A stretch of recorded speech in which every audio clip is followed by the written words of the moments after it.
Yeah, that's right. Here we go. Welcome to the Anti-Film Film Club podcast with your host, Eric, and Sydney. the father-daughter duo that breaks down movies, films, reviews, and gives our honest opinion. And what movie are we doing today? The Super Mario Bros. Super Mario Brothers with Chris Pratt and Jack Black. Yep. And so we saw this a couple weeks ago. You actually got to see it twice. Mm-hmm. And what was the first Easter egg or the credit scene? There was two, Mm-hmm. which sadly we left before the second one. I forgot the first one. You forgot the first one. So What did is I. Oh my gosh. But what was the second one? There was a Yoshi egg. There was a Yoshi egg in the tunnel tube Well, no, like in front of it. in front of it. Like in the sewers. in the real world or in the in real world. Oh, okay. Yep. So if you haven't seen this yet and you're planning on going to see this, you might want to stick around because that's the after credit scene, right? Yep. Yeah. So Yoshi wasn't in this, spoiler alert. Of course, you probably know that by now because it's been out for a couple of weeks. So let's jump right in to the release date was April 5th. I'm going to give some stats. The directors was Aaron Horvath. It was a $100 million budget to make. Was it worth it? I think so. Yeah. Yeah. How much did it gross? So far as of yesterday, it was 720. I think it's got it in my notes. $724 million as of yesterday, worldwide. That's pretty good. Yeah. They made a pretty good income. 7 times their return. I mean, studios making movies is a business. Michael Jelenic also co-directed. Music composed by Brian Taylor and Koji Kondo. Producers, and forgive me if I butcher these names, Shigeru Miyamoto and Chris Meledandri. Production was by Illumination and Universal Pictures in conjunction with Nintendo. Screenplay by Michael Fogel. And what's the plot summary? The plot summary is these brothers in, was it Brooklyn? Yeah, somewhere in They're like Queens or something. Yeah, They're plumbers and they're trying to make a living. And so they go to this rich people's home, their first call on the job, and this dog's there, and it messes up the whole situation. Basically, the dog is the evil villain, technically. So in the real world, yeah, right? in the real world. Yeah. And then they bust like all the pipes in the sewer, and so they are trying to save what they messed up by going like deep into the sewer. Mm-hmm. And that's where they find the green tunnel. Right. And they get sucked in to the other universe. Exactly. And Yeah. Luigi goes to like the Darklands or whatever it's called. Mhm. And then Mario goes to the Mushroom Kingdom. And then they get separated and try to find each other back. They try to come back together again. And then there's some conflicts in between that because Bowser is trying to take over everything because he found the star in the beginning. Yeah. And he's trying to win Peach's love. Right. Which is weird. Right, because he's like the villain. Yeah. Right. So the dog essentially was the villain in the real world in the opening, and then Bowser is the real antagonist in the Peach's universe, in the Mushroom universe.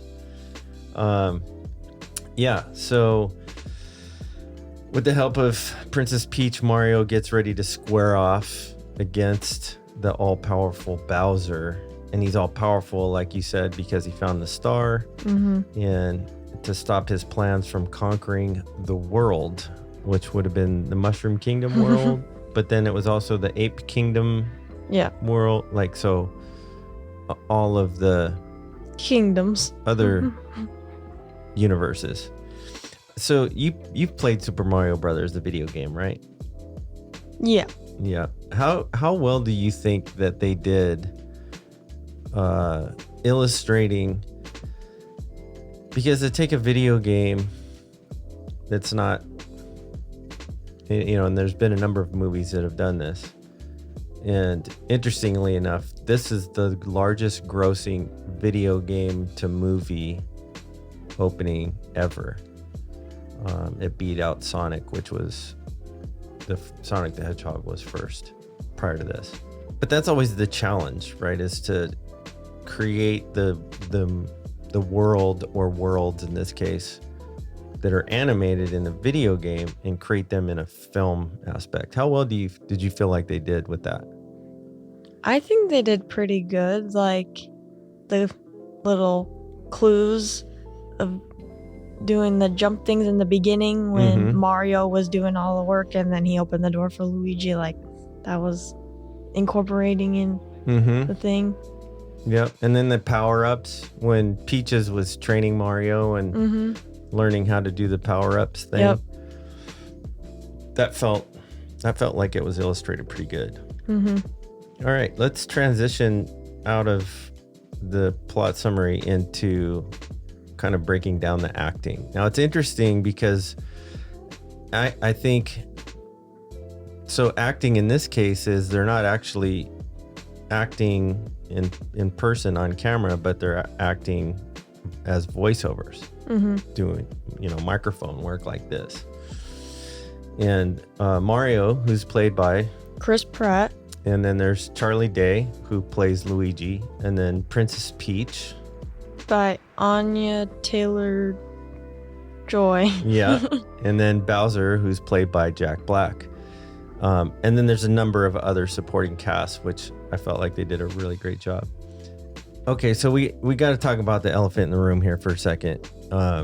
Chris Pratt? Yeah, the casting.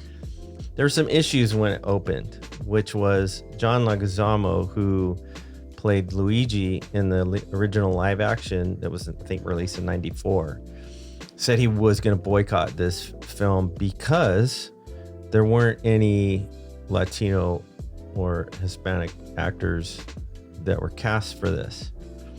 And then I read elsewhere that, Mario and Luigi are Italian. John is not Italian.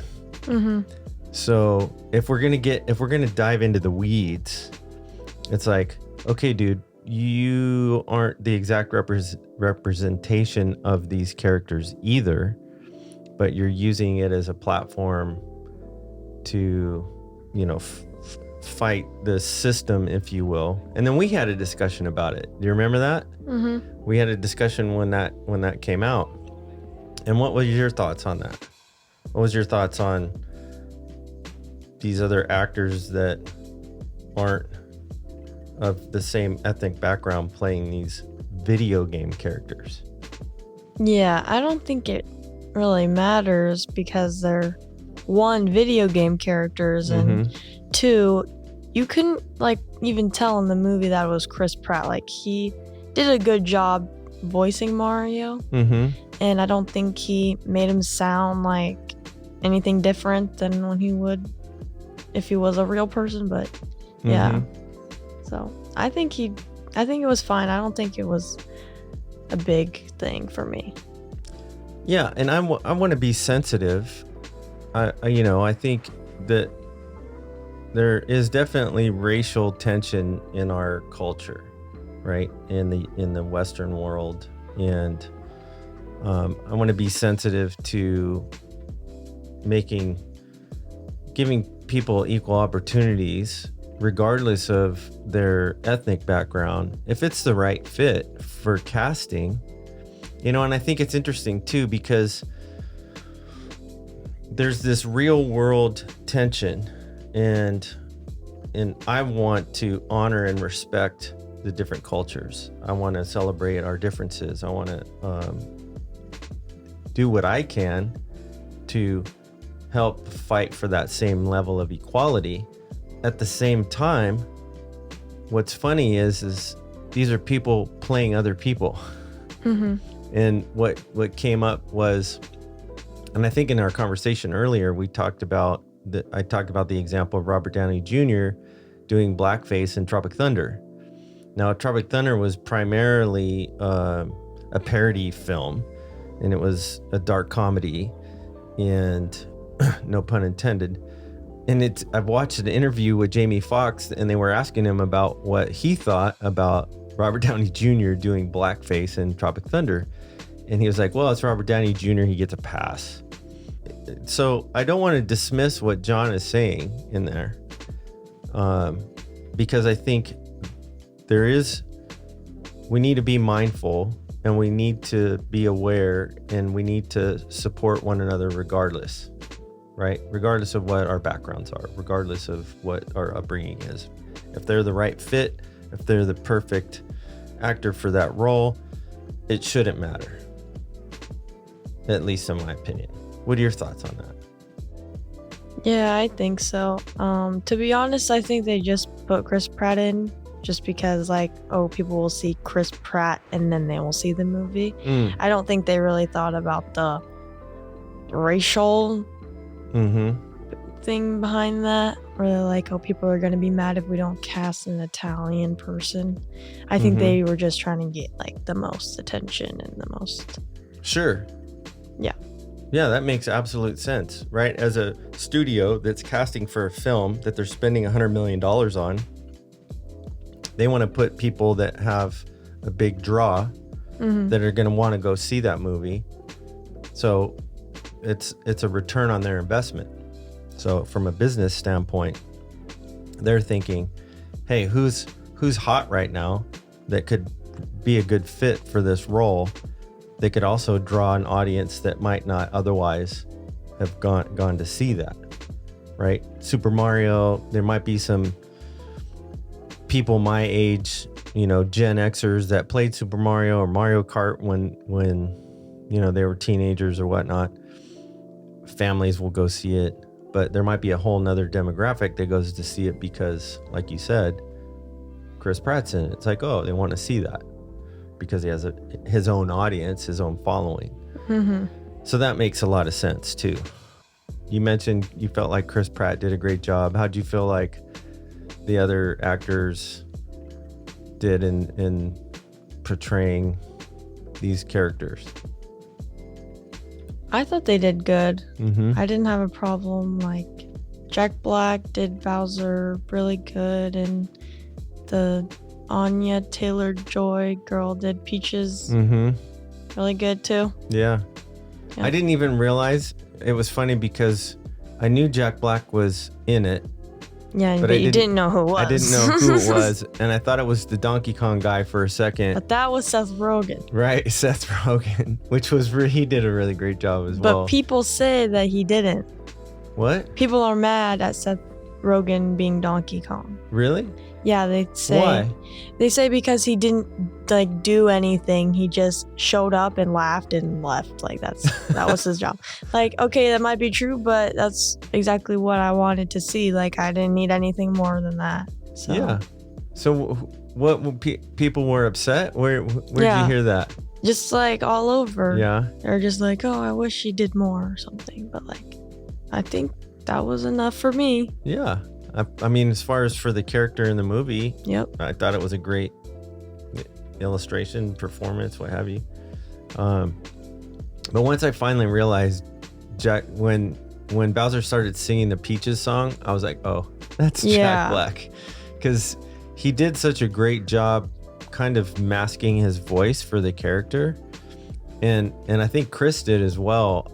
It was like, there you could tell there's some inflection in the tonal quality of their voice, and you're like, oh yeah, that's them. But they did a really amazing job getting into character, if you will. Mhm. And so it was like, oh, yeah, that was really good. Let's move on to cinematography, animation, and music. We did touch a little bit on cinematography and animation as far as creating the worlds and creating what the gameplay translating into a film might look like. But any thoughts in those three areas? I thought the animation was good and like everything was good. Like the colors really were vibrant, and I like that because that's how you draw kind of like children in, because they don't really understand what's going on or what they're saying, so they would just rely on like what they're seeing visually. Yeah. And it was very visually like alluring and like, wow, this is really well made. Like, Yeah, for sure. Yep. Yeah. All kinds of colors, all kinds of fan service in the characters and how they were illustrated.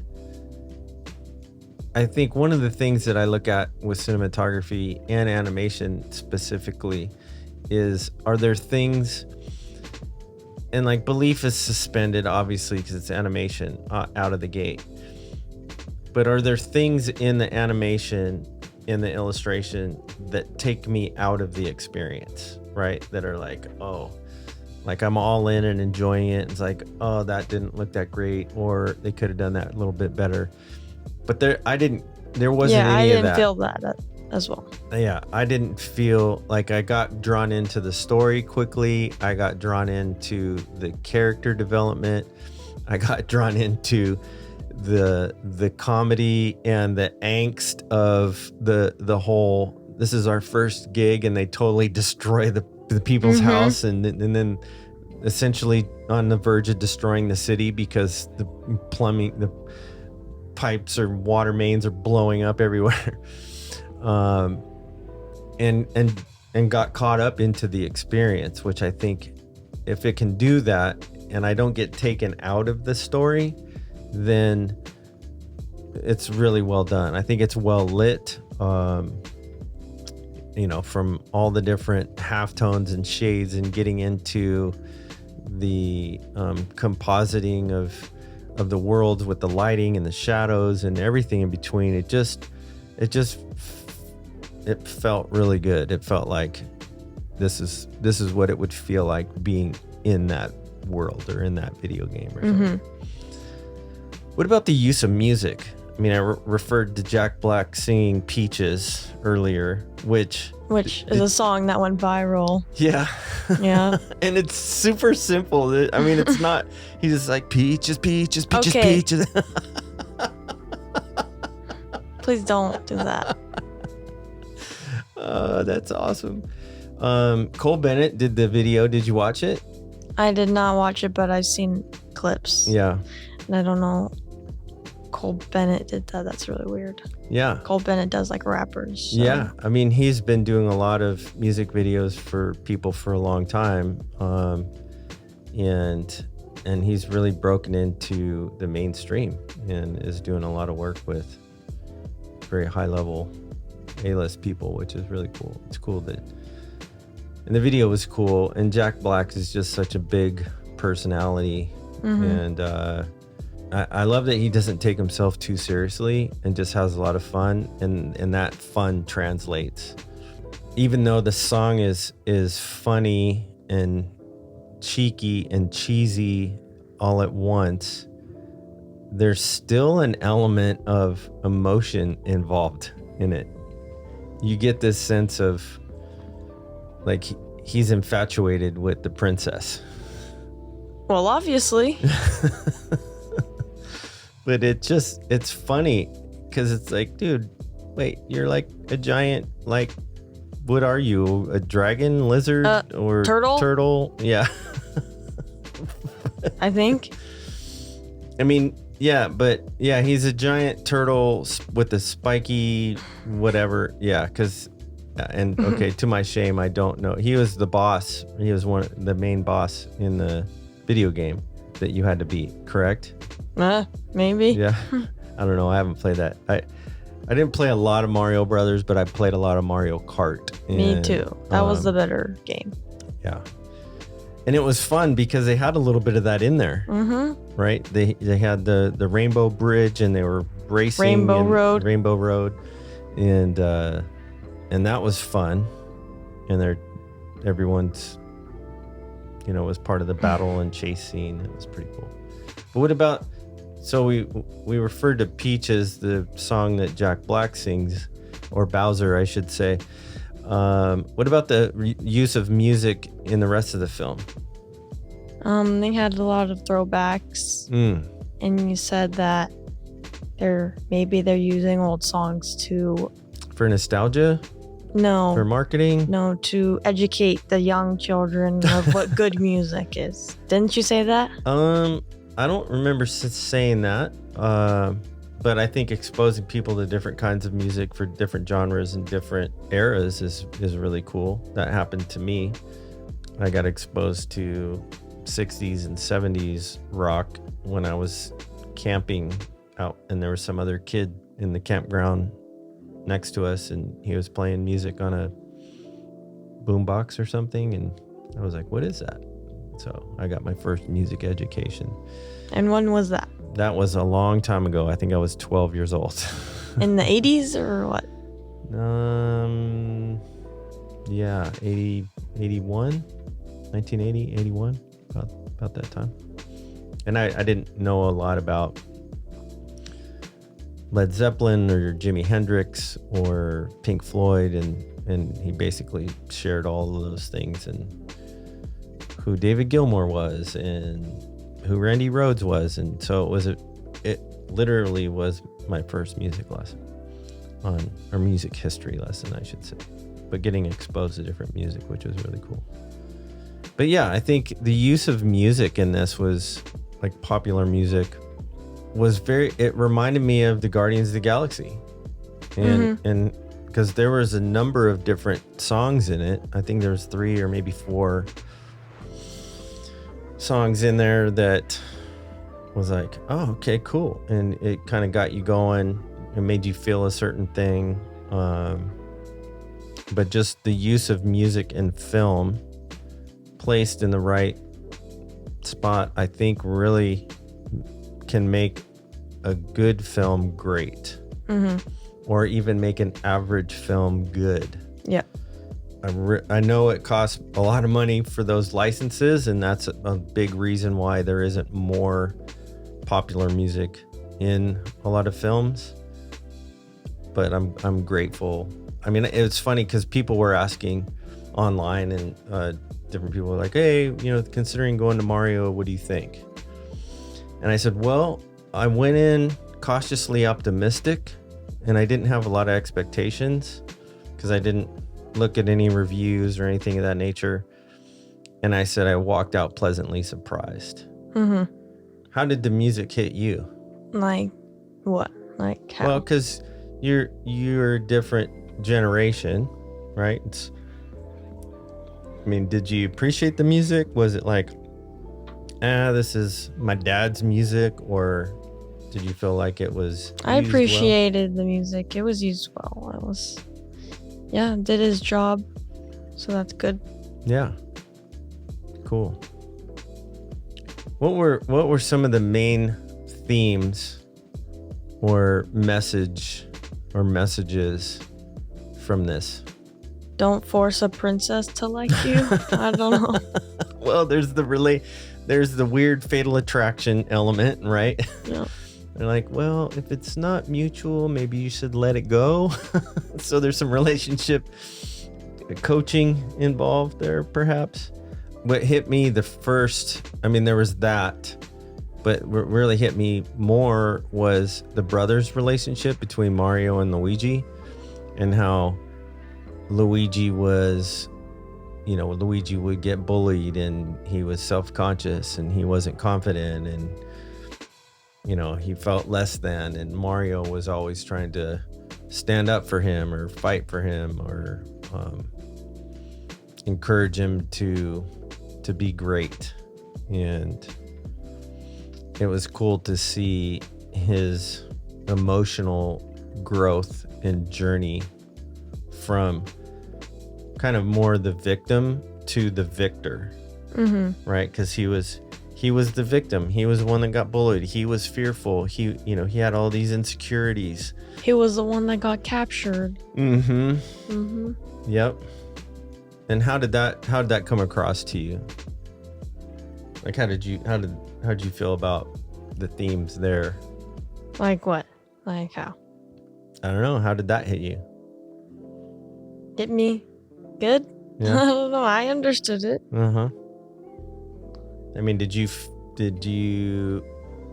I think one of the things that when I go to a movie and if I feel like it's good, I feel like, number one, it draws me into the story. And if I can emotionally connect with what the character's going through. And if there's that emotional connection, and I felt like they did a good job with that for a film that you wouldn't expect. It's like, okay, this is a movie about, this is video game characters and there's this thing. And yeah, the writing I felt like was great, but I did feel like, okay, I can relate to that character. I can relate to those things that he's going through, on some levels. No other thoughts on that? Yeah. Like, how do you feel like the relationship dynamics between Mario and Peaches or Bowser and Peaches plays out like in relationships at school? Like, do you see those same kind of dynamics that are happening? Not really. No. There's no one fatally attracted to you that's writing songs and trying to conquer worlds I hope not. to get to get your attention. Yeah, just thinking about this. So what would you say about Super Mario Brothers? Would you encourage people to see it? And what rating would you give it as an overall rating? I would encourage people to see it because it's not bad. Like, it's a fun little movie. Yep. And I rated it a 4 out of 5. Oh, on Letterboxd? Yeah. Cool. I think it, yeah. 4 out of 5. That's pretty solid. Yep. Yeah. I don't know. It was just very visually pleasing. Like, it was very, pretty to watch. So I liked it. Entertaining in general. Yeah. Yeah. IMDb gave it a 7.4 out of 10. Rotten Tomatoes gave it a 58. Wow, that's low. It is low. It's probably because a story or the plot line are it's lacking. But what more do you expect out of a Mario movie? I mean, it's a video game film, adaptation film, and I thought the plot and the writing was actually really good. I mean, I didn't have expectations walking in. Here's the interesting thing. The audience score was a 97. It was a 97. And I've noticed that a lot recently with these different films, even with Quantumania, right? Rotten Tomatoes just trashed it. But the audience score was really high. And it seems like there's this massive gap between the critics, if you will, and the general audience, because the general audience is really enjoying these films. And it's landing. So it seems to me that the critics are out of touch with, and maybe they're too in their heads and they're too critical.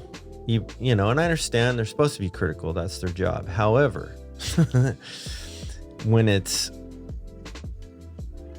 such a massive gap between how it's landing publicly with audiences and what the critics are giving it, I think there's a miss somewhere. I think the critics need to take a step back and rethink and have a little bit more grace, right?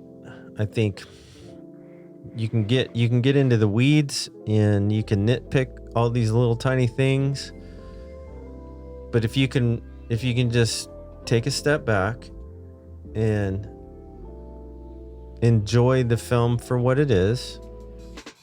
And if there's issues where it doesn't land, okay, I get that. I just don't agree with the 58. And I didn't agree with the low rating on Quantumania either. I think, the expectations of, it's too much CGI and blah, blah, blah. Like, it's the quantum realm. What do you expect, right? Like, this is an animated world and universe. What do you expect? Like, come on. And again, domestically, this made $366 million. And then overseas, it was 358, which comes to 724. The box office tells you it was a success. Audiences loved it. It made way more than they expected, I'm sure. And it's the biggest video game opening movie ever. So, I don't know. Do you listen to the critics? I mean, when we go to see a movie, do you look at any of the ratings, any of that stuff before you go? I don't usually, but I know that their opinion has a lot of value to it because they're critics. But I just go see movies, honestly. I don't look at the ratings unless it's like Letterboxd, but I don't know how much, because they don't divide that by critics and like general audience. They just have it all meshed together. So you do look at Letterboxd, what Letterboxd is saying about it before we go sometimes. Like, because I follow some people on there. I just see what they think of it first. I'm like, okay, and then I go see it. But it doesn't really affect whether I go see it or not. It's just like what they think, just to find out what they think, and then I'll go watch it for myself. Are there any times where those reviews or their take on it influences your expectations before you go? Because I know that sometimes I have discussions with people on this all the time. And, Guardians Volume 3 is coming in a couple of weeks. And we're going to go back to El Cap to see it. And we're hoping that I'm particularly hoping that James Gunn shows up. I have seen photos. I'm particularly hoping Bradley Cooper shows up. Or Chris Pratt. You'd rather see Bradley Cooper or Chris Pratt? Bradley Cooper. Oh, sorry, Chris. If you're listening to this, she still loves you. But okay. Yeah, this isn't we're gonna push pause on any more Guardians discussion because we are gonna do a podcast on that, and